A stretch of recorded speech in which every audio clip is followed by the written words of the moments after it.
My name is Adam, and for a long time, I told myself this story wasn't worth telling. Not because nothing happened, but because so much of what happened doesn't have a clean ending. No explanation that ties everything together. No moment where somebody figures out what the place actually was, or what those people by the road actually were, or who the women laughing in that mansion really belonged to. I still don't have any of those answers. What I have is exactly what I experienced over the course of one night in the fall of 2008, and what my uncle told me happened after I left. That's it. And I've decided that's enough to be worth sharing. I was living in Fairbanks back then, renting a house, working, doing the ordinary day-to-day of being a young man in Alaska with rent to pay and a car still being paid off in installments. My uncle, I'll call him Raymond, lived nearby, maybe a 10-minute drive. We were close. He was the kind of uncle who actually showed up, the kind you could call at odd hours without apologizing for it. One evening, without any warning call, Raymond showed up at my door with 5 of his friends in tow. All of them worked in construction and trades. The kind of guys who specialized in building facilities, agricultural infrastructure, that sort of thing. Raymond had just landed a new project, building an organic fertilizer plant on a private farm somewhere outside Wasilla. The client wanted the team out there immediately to assess the site and start early planning. He needed a driver. He needed my car. And because Raymond asked, I said yes without thinking twice. We ate together first, a proper meal before a long drive, which, in hindsight, I'm glad we did. By the time everyone was ready to leave, it was just past 7:30 in the evening. 7 people in my car, heading north into the dark, toward an address that didn't technically exist yet on any official map. The drive to Wasilla from Fairbanks isn't complicated, if you stick to the main highway. An hour and a half, maybe a little more at night. We talked the whole way.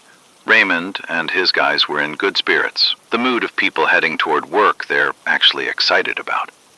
I stayed quiet mostly, focused on the road, letting their conversation wash over me. What I didn't tell any of them was that I had a feeling about the trip I couldn't really explain. Not dread, exactly, nothing that dramatic. More like a very faint static in the back of my mind. The kind of feeling you might get walking into a room where something happened a long time ago, something nobody talks about anymore. You can't source it. You just feel it. I kept that to myself. We made it into the Wasilla area without any trouble, and that's where things started getting complicated. Raymond's contact had given him written directions rather than an official address, because, as Raymond explained it, the property was on an access road that didn't appear on any navigation system. Pre-GPS days, at least in the way we think of GPS today. So we were working purely from a handwritten set of landmarks and turn-by-turn notes on a folded piece of paper.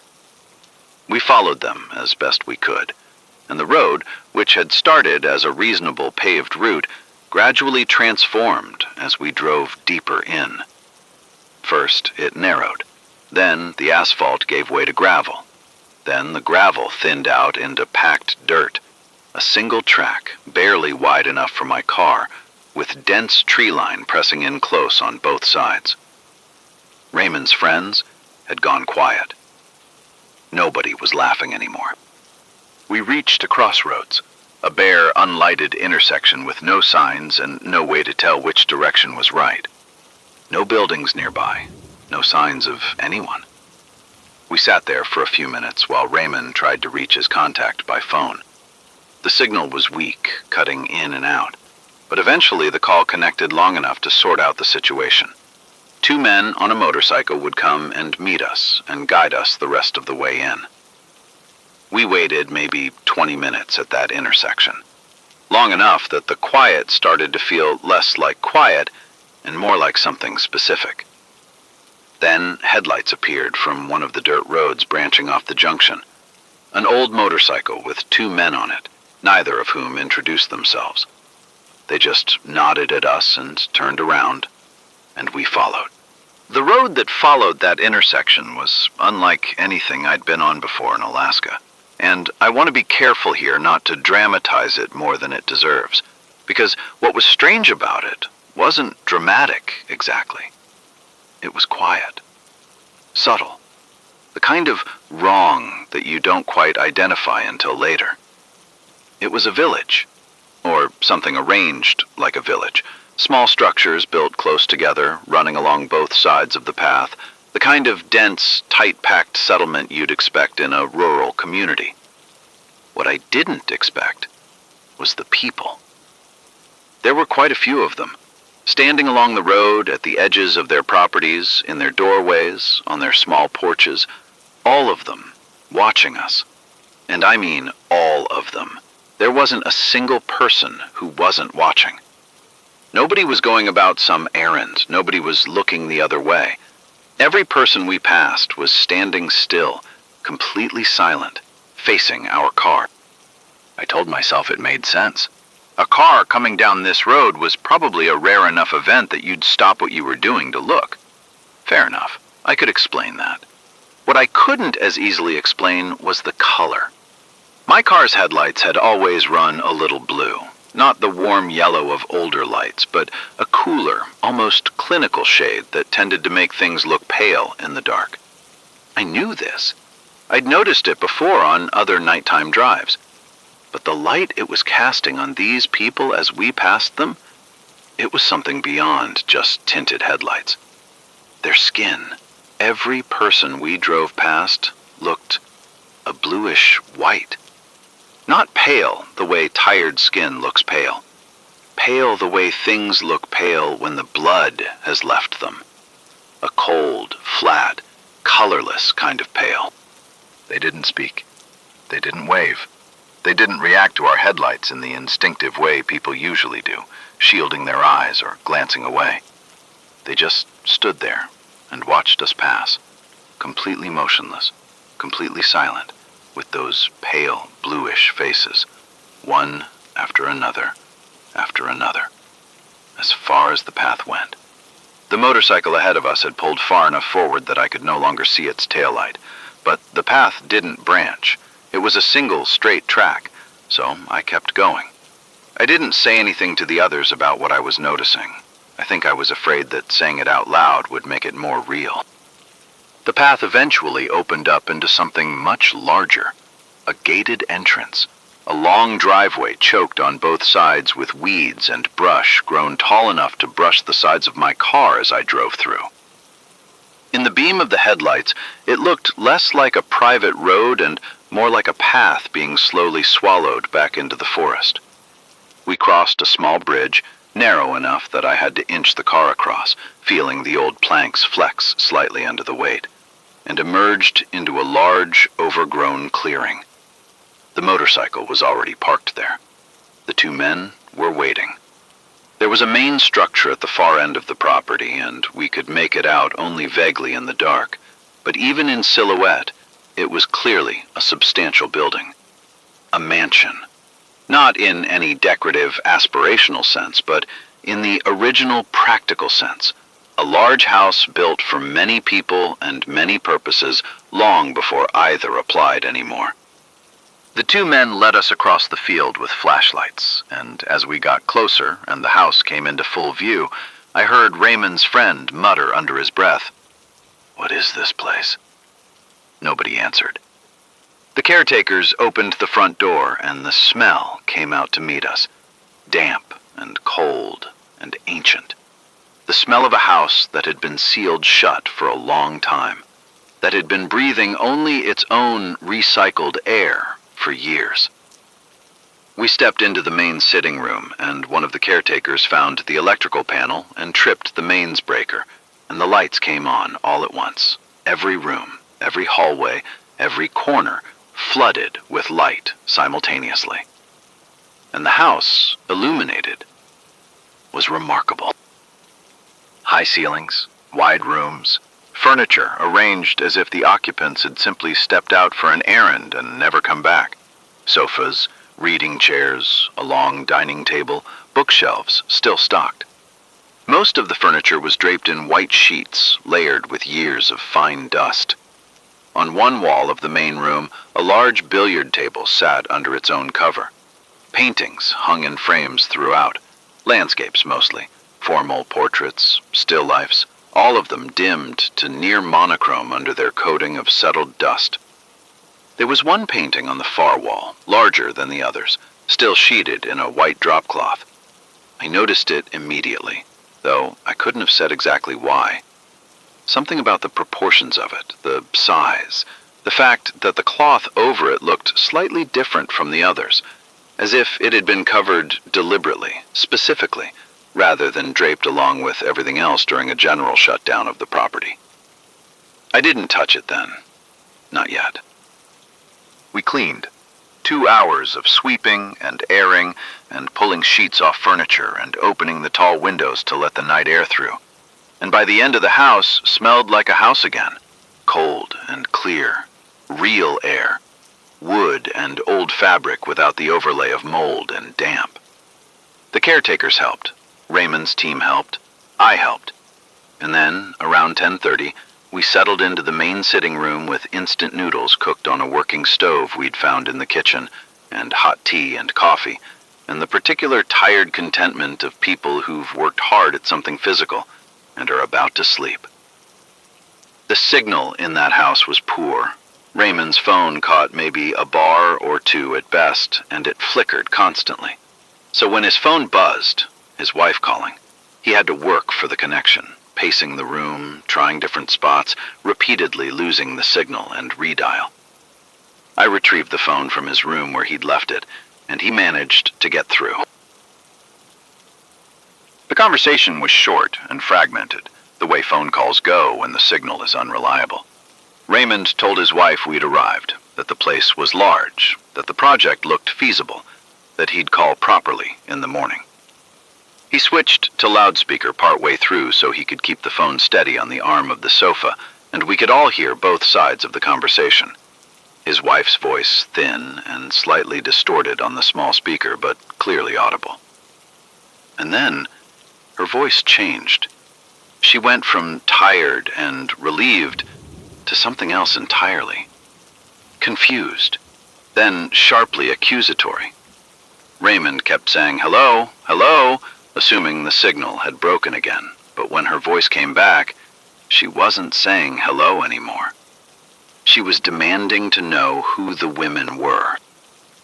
"What women?" Raymond said, and I watched his face go through several things in quick succession. Confusion, the beginning of irritation at being accused of something, and then a third thing that I can only describe as unease. Something that didn't match either of the first two. Something quieter and more troubling.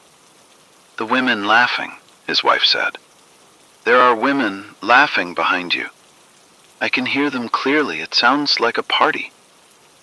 The room was silent. I mean that, precisely. Every single one of us, all 7, stopped whatever we were doing and went completely still. There was no sound in that room except the slight hiss of the phone connection. There were no women. There were no women in that property at all. Not the caretakers, not anyone. Every person in that house was male. Raymond told his wife this, calmly, carefully, the way you speak to someone you're afraid is about to do something irreversible with their anger. She wasn't having it. She hung up. He called back. She didn't answer the first 2 times, and when she finally did, she was angrier than before. She described what she was hearing in enough detail that several of us exchanged looks over Raymond's head. Not just laughter, she said. Voices. Multiple voices. Women's voices. Talking over each other the way people do at a gathering. Something that sounded like music beneath it. Something that sounded like it belonged to a completely different time than the one we were sitting in. Raymond handed me the phone. "You explain it," he said. I tried. I told my aunt everything. All 9 of us, all male, instant noodles and bad coffee, nothing remotely resembling a party. She listened. Then she said, "Adam, I know what I heard." She hung up again, and the connection was too poor to rebuild after that. The room stayed quiet for longer than felt natural. Then someone said very carefully, "So, where was the sound coming from?" Nobody had an answer. Or rather, nobody wanted to say the answer they were already thinking. We looked at the room around us. The sheeted furniture, the dusty paintings, the high ceiling absorbing the low light of the overhead fixture. And the painting. The one on the far wall, still covered. I don't know exactly why I walked over to it. I could tell you it was simple curiosity, and that would be partially true. But the more honest answer is that it felt less like a decision than a pull. The way you turn your head toward a sound you haven't consciously registered yet. I walked to the painting, and I took the sheet down. Raymond's friend was beside me. He pulled the cloth back from the bottom while I lifted it from the top. We let it drop to the floor. The painting beneath was large, nearly floor to ceiling in its heavy frame, and it depicted a waterfall in some lush, dense forest setting, with a pool of water at the base of the falls. Standing in that pool, and on the rocks nearby, were several young women, bathing, laughing, frozen in a moment of complete ease and life, their expressions so vivid and immediate they seemed almost animate. We stood there looking at it for a long moment. Nobody spoke. I don't know how to describe exactly what happened in that room over the following seconds, except to say that something shifted. Not dramatically, not with any sound or event, just a quality of the air, an almost imperceptible drop in temperature, a feeling that the house, which had seemed merely old and abandoned 5 minutes ago, now seemed like something slightly different, like something that had been dormant and had just, very quietly, noticed us. Raymond was the one who finally spoke. "Let's get some sleep," he said. His voice was completely steady, which, knowing Raymond, told me more than any other tone would have. I had already made my decision. I went to my room, I packed the bag I'd brought, and I went back to the sitting room and told Raymond I was driving home that night. He didn't try to talk me out of it. Neither did any of the others. One of the caretakers rode back with me to the main road, on his motorcycle ahead, me following in my car. I was grateful for the company in theory. In practice, he pulled ahead quickly on the path, and by the time we reached the village stretch, he was already far enough ahead that his taillight had disappeared, which meant I was alone in the village. It was close to midnight. I know because I checked my phone just before the signal dropped out entirely as I entered that stretch of road, and the time had been 11:52. The people were still there. That's the part I can't explain, and have never been able to explain. It was nearly midnight, and every single person who had been standing along that road when we'd driven in 3 hours earlier was still there. The same positions, the same stillness. Nobody had gone inside, nobody had moved on. They were just standing there. The same bluish white of my headlights on skin that was already pale. The same complete silence. The same watching. Except, and I want to be precise about this because it's the detail that has never stopped bothering me. At midnight, having apparently stood there in the same spots for hours, not a single one of them looked tired. Not a single one showed any sign of cold, any sign of impatience, any human sign of having been outdoors in the fall air for the better part of the night. They just watched me pass. I don't remember making a conscious decision to accelerate. I just found that I was going faster, and then faster still, and then I was through the village, and the trees thinned out, and the road surface changed back to gravel, and then to asphalt, and the first lights of actual civilization appeared ahead. and I kept driving until I was fully inside the lit, noisy, ordinary edges of a real town. I didn't stop until there was a gas station around me, and a lit convenience store, and other cars in a parking lot, and no possible ambiguity about where I was or whether what surrounded me was real. I sat in that parking lot for 20 minutes before I could make myself drive the rest of the way home. Raymond and his team stayed at the mansion for 5 days. They completed their initial survey, drew up their preliminary plans, and left. Raymond called me the morning after they came back. We talked for a long time, and most of that conversation was ordinary debrief. The project, the timeline, his thoughts on the farm and the facility. But near the end, there was a pause, the kind Raymond rarely let into conversations. And then, he told me the rest of it. The first night, the night I drove home, several of the men had trouble sleeping. Not nightmares, not anything that dramatic. Just a persistent feeling throughout the night that there were more people in the house than there were supposed to be. Sounds of movement from empty rooms. Doors they'd closed firmly, standing open in the morning. On the second night, Raymond woke up sometime after 3 in the morning to the distinct sound of women laughing. Not faint, not ambiguous, not the kind of sound you could convince yourself was just the house settling or wind through old windows. Laughter. Multiple voices. Close. Seemingly from just down the corridor from the room where he was sleeping. He lay still. He told himself it was a dream. It went on for almost 10 minutes before it stopped. He didn't get up to check. He told me this a little sheepishly, like he was slightly embarrassed by it, and I told him I understood completely, because I would have done exactly the same thing. On the day they left, one of Raymond's friends, the one who had stood beside me when we uncovered the painting, asked the caretaker about the history of the property. The caretaker was an older man, and he didn't seem surprised by the question. He answered it simply, the way people answer questions about things they've long since made their peace with. The house had been built in the early 20th century. It had belonged to a family of considerable means, the kind of family that, in that era and that region, kept significant domestic staff. Young women, mostly. The household had been a large one, and lively, apparently, for many years. The family was gone now, had been gone for decades. Most of the people who'd known anything about them directly were also gone.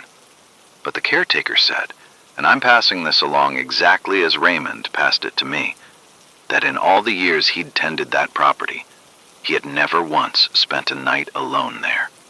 He always brought someone with him. Not because anything had ever happened to him specifically, just because the house, he said, had a way of making you aware that you weren't alone in it. Raymond's friend asked him about the painting. The caretaker's expression shifted, almost imperceptibly, into something guarded. He said the painting had always been there, that it had been there when he was given the caretaking post, and presumably for long before that. And that whoever had covered it, whenever that had happened, before his time, before anyone currently living's time, had probably had good reasons. Raymond's friend asked if they should have left it covered. The caretaker looked at him for a moment before answering. Then he said, very evenly, "What's done is done." I've thought about that property, and that village, and those people standing silently in the blue-white light of my headlights at midnight, more times than I can count in the years since 2008. I've never gone back. I'm not sure I could find the road again, even if I wanted to, given that I was following a motorcycle through unmarked tracks in the dark both times I traveled it. Raymond finished the project. The organic fertilizer facility was built, the farm operates, everything on paper was completely ordinary. He's never talked about that property beyond what he told me on that phone call the morning after they got back. Some experiences, I think, you complete and then put somewhere in yourself where it doesn't have to become a story. Raymond is like that. He closes doors. I apparently am not. Because here I am, all these years later, still thinking about a house at the end of an unmarked path in Wasilla, and the painting of women laughing under a waterfall, and a village full of people with skin the color of old snow standing absolutely still at midnight, watching me drive away. If any of you have ever been to that part of Alaska, if any of you have ever turned off the main road and found yourself on a narrowing track that ends at a gated property and a small bridge, I'd genuinely like to know. Because to this day, I don't know if what I experienced was unique to that one night, or if it's something that place does to everyone who passes through it. I don't know which of those possibilities scares me more. Adam. If this story gave you chills, subscribe for more real horror from across North America. Comment below. Would you have stayed in that mansion or driven home like Adam did?